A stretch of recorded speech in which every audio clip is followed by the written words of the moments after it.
सहनाववतु सहनो भुनक्तु सह वीर्यं करवावहै तेजस्विनावधीतमस्तु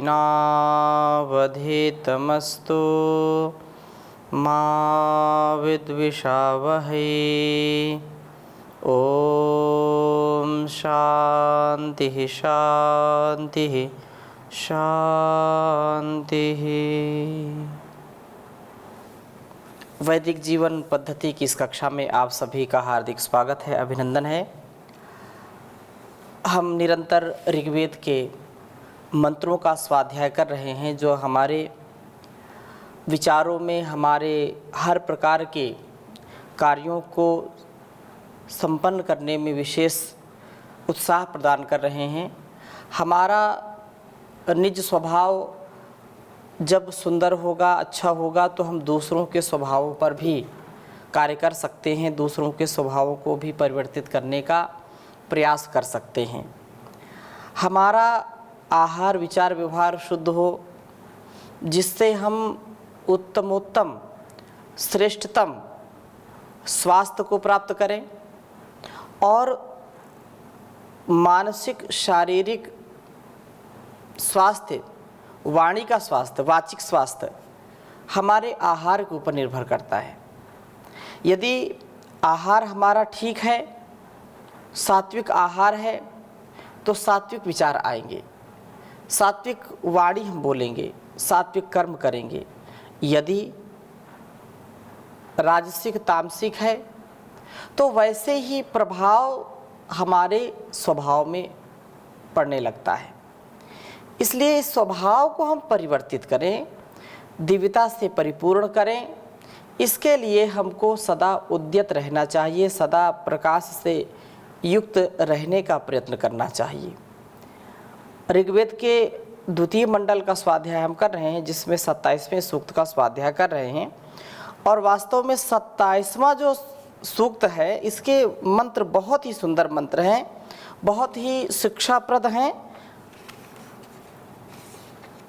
17 मंत्र इसमें हैं और एक से बढ़कर के एक मंत्र, जिसको हम यदि इन 17 मंत्र जो हैं, इनमें से यदि एक को भी हम आत्मसात कर लें, एक को भी यदि अपने जीवन में उतार लें, तो हमारा जीवन धन्य हो जाएगा। ऐसा जीवन जो सब चाहेंगे, सबके लिए जो उन्नति कारक होगा, सबके लिए उन्नतिदायक होगा। तो यह आज हम 13वां मंत्र इसका पढ़ेंगे, 27वें सूक्त का। प्रथम मैं इसको लिखता हूँ। ओम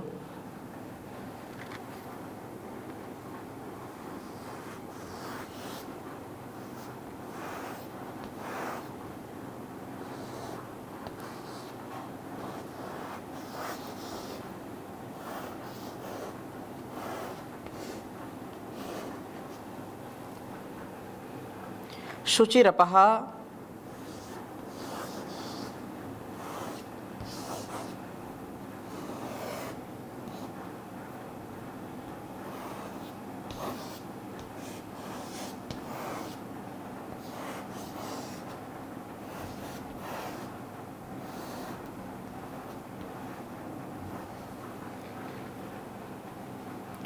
सोयवसा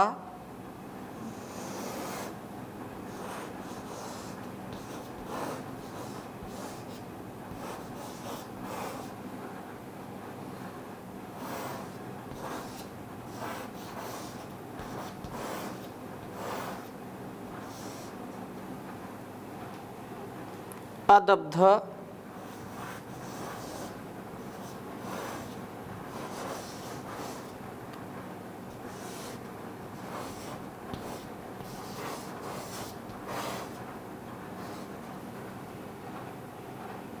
उपक्षेति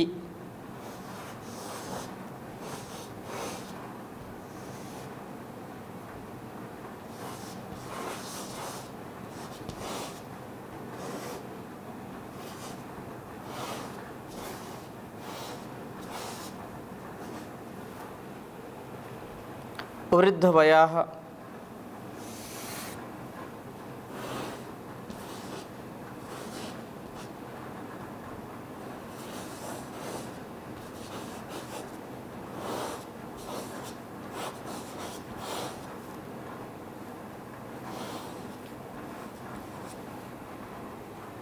सुवीरः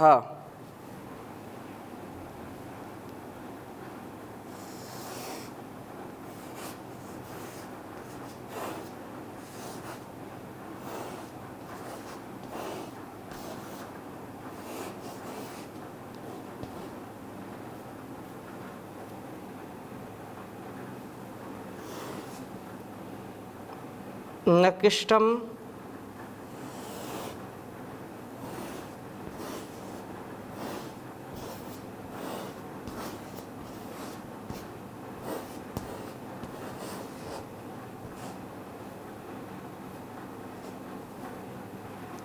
घ्रन्त्यन्तितो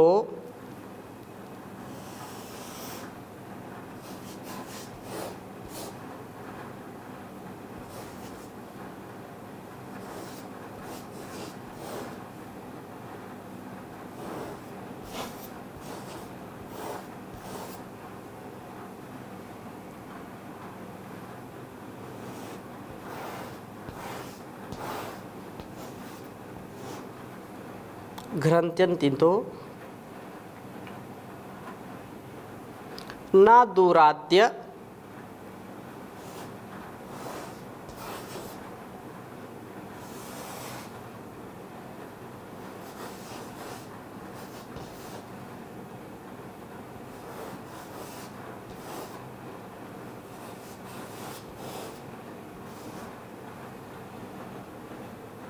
आदित्यानां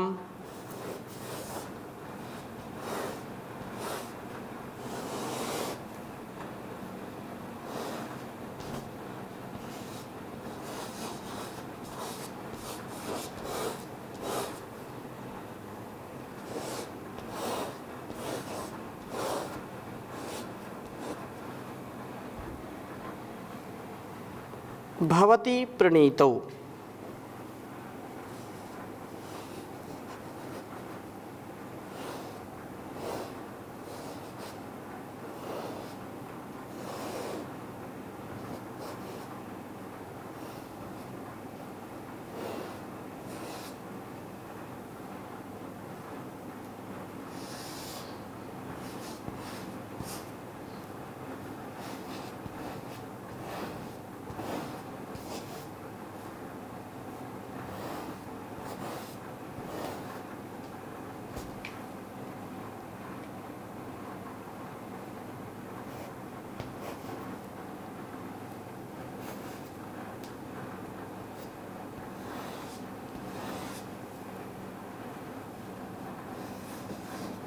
दूसरे सूक्त के दूसरे मंडल के 27वें सूक्त का यह 13वां मंत्र है।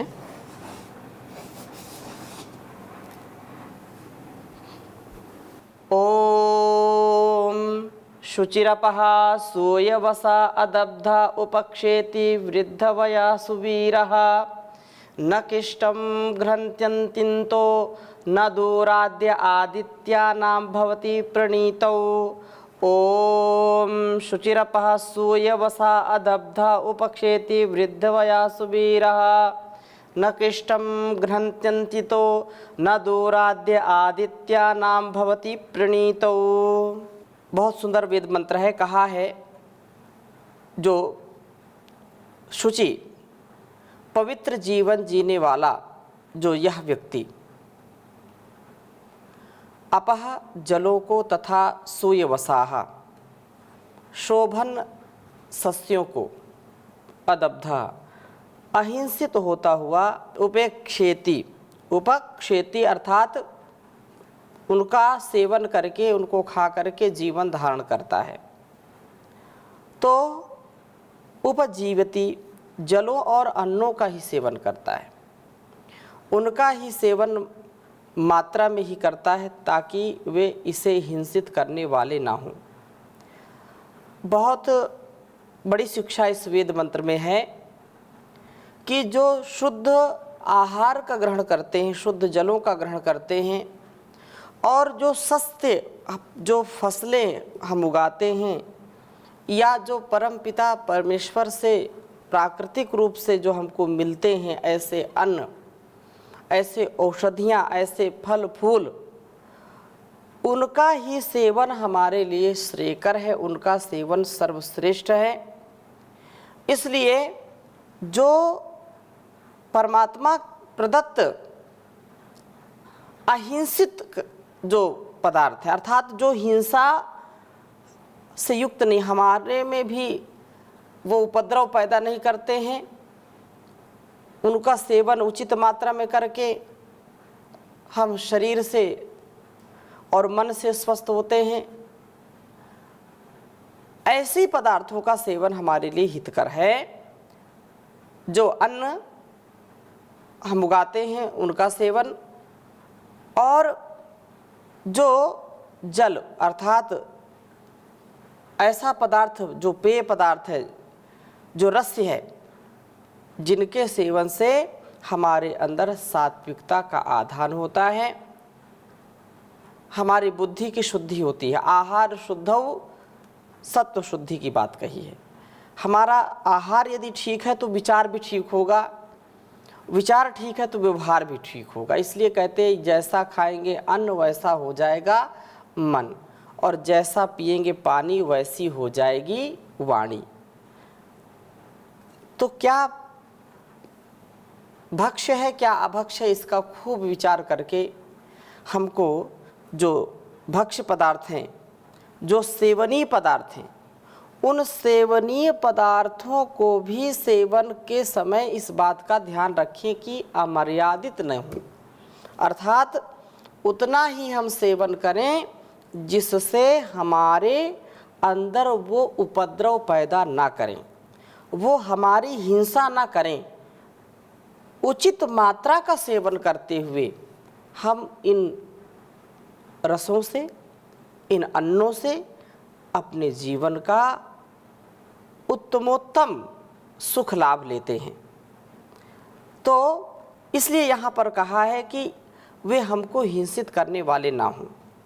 और वृद्धवयाः दीर्घ व उत्कृष्ट जीवन वाला बनता है। जो व्यक्ति सात्विक आहार ग्रहण करता है, अन्न फल फूल शाक भाजी का सेवन करता है, वह 100 वर्षों तक जीता है। शाकाहार 100 वर्ष तक जीने की कला। यदि हम वेद के इन रहस्यों को समझ लें, इसके उपदेश, इसके संकेत, इसके आदेश को यदि सिरोधार्य कर लें, तो जीवन हमारा अति उत्तम हो जाता है, आरोग्यता से परिपूर्ण और दीर्घ आयुष्य को प्राप्त होते हैं।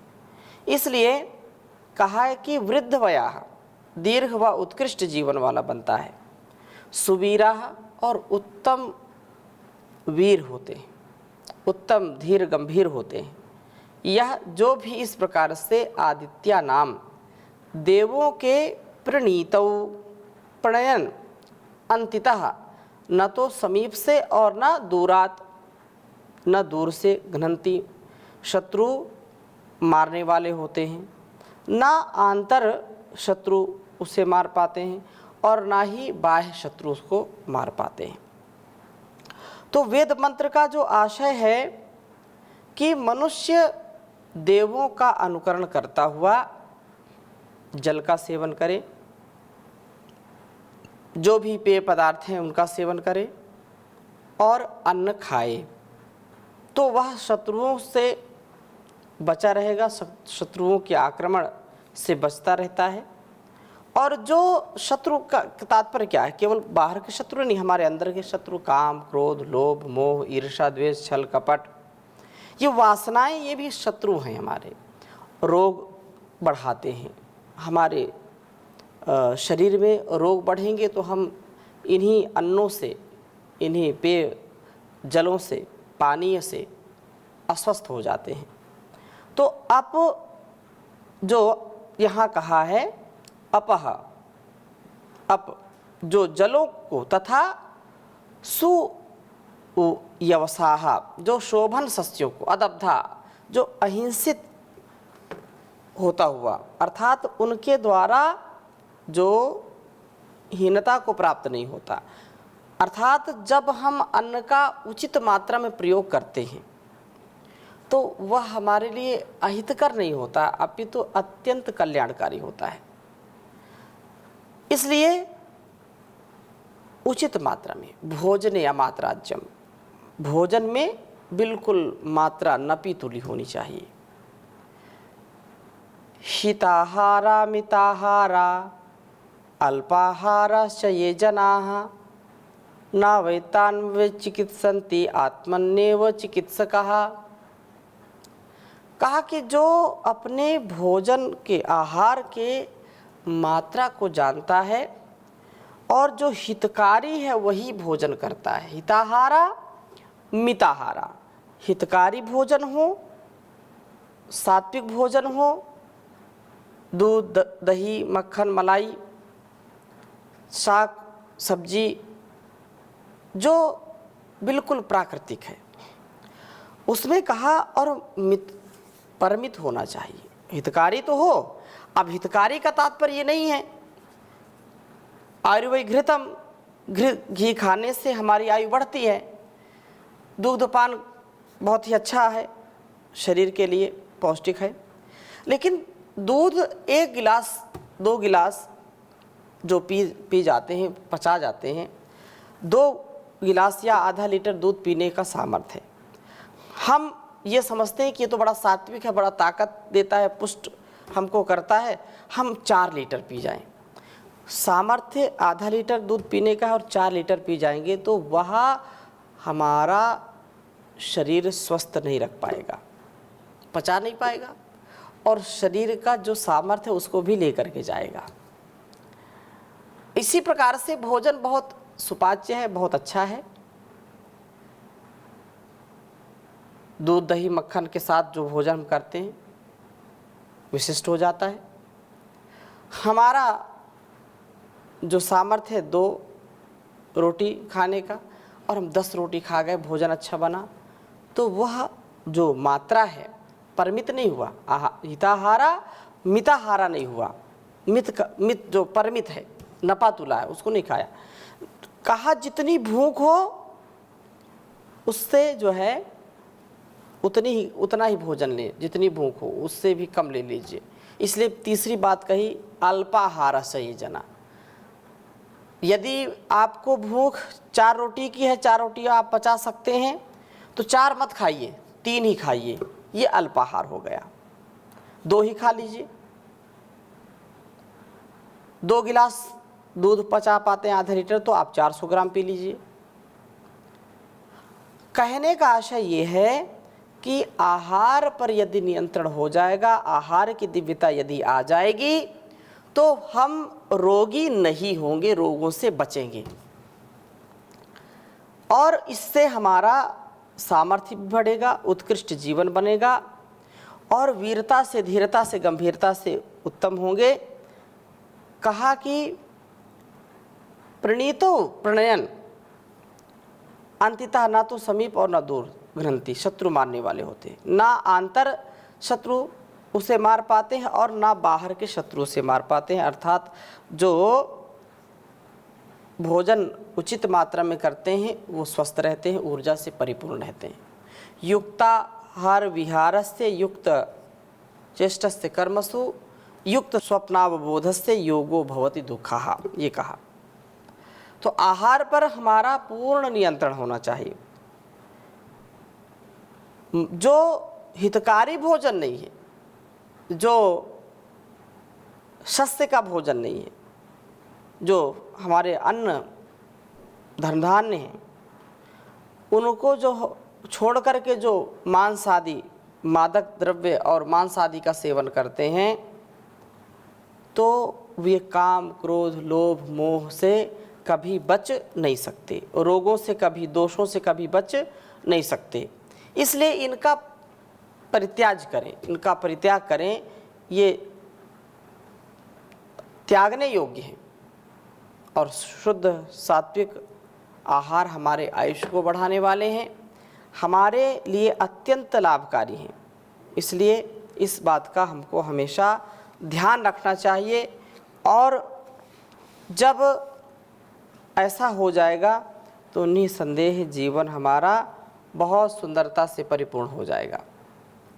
प्रभु का यही उपदेश जब हम आत्मसात करते हैं तो हर प्रकार के दुर्गुणों से, दुर्व्यसनों से, हर प्रकार के रोग और दोष से, हिंसा से बच जाते हैं। और जो इस हिंसा से, इस अमानवीय या आसुरी जो प्रवृत्ति है, जो दैत्य वाली प्रवृत्ति है, इससे जो बच गया तो उसी का जीवन सफल होता है। इसलिए प्रभु का चिंतन करते जाएं और ये भोजन आहार के रूप में जो हम खाते हैं और उससे जो विचार हमारे बनते हैं उस पर पूरा नियंत्रण होना चाहिए। प्रभु का भजन करते रहें और अपने जीवन को अच्छे से अच्छे जीने का प्रयत्न करते हैं। इसलिए कहा है, गाए जा भगवान की महिमा, गाए जा, गाए जा भगवान की महिमा, गाए जा।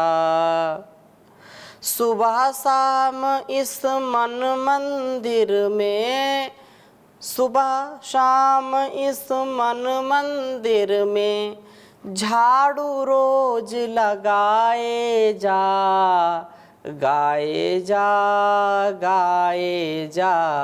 भगवान की महिमा, गाए जा।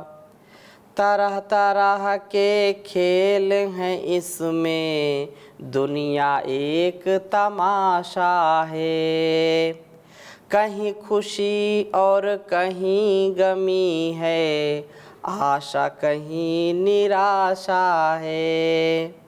तरह तरह के खेल हैं इसमें, दुनिया एक तमाशा है, कहीं खुशी और कहीं गमी है, आशा कहीं निराशा है। चाहे यह हंसाए तुझे, चाहे यह रुलाए, चाहे यह हंसाए तुझे, चाहे यह रुलाए, बस अपना फर्ज निभाए जा, गाए जा भगवान की महिमा, गाए जा। सुबह शाम इस मन मंदिर में, सुबह शाम इस मन मंदिर में, झाड़ू रोज लगाए जा, गाए जा भगवान की महिमा, गाए जा। चिंता और चिता इस जग में एक समान कहाती हैं, चिंता और चिता इस जग में एक समान कहाती हैं। एक जिंदा को एक मुर्दे को दोनों सदा जलाती हैं, एक जिंदे को एक मुर्दे को दोनों सदा जलाती हैं। दुख जो दिखाए वही दुखड़े मिटाए, दुख जो दिखाए वही दुखड़े मिटाए, चिंता दूर हटाए जा, गाए जा भगवान की महिमा, गाए जा।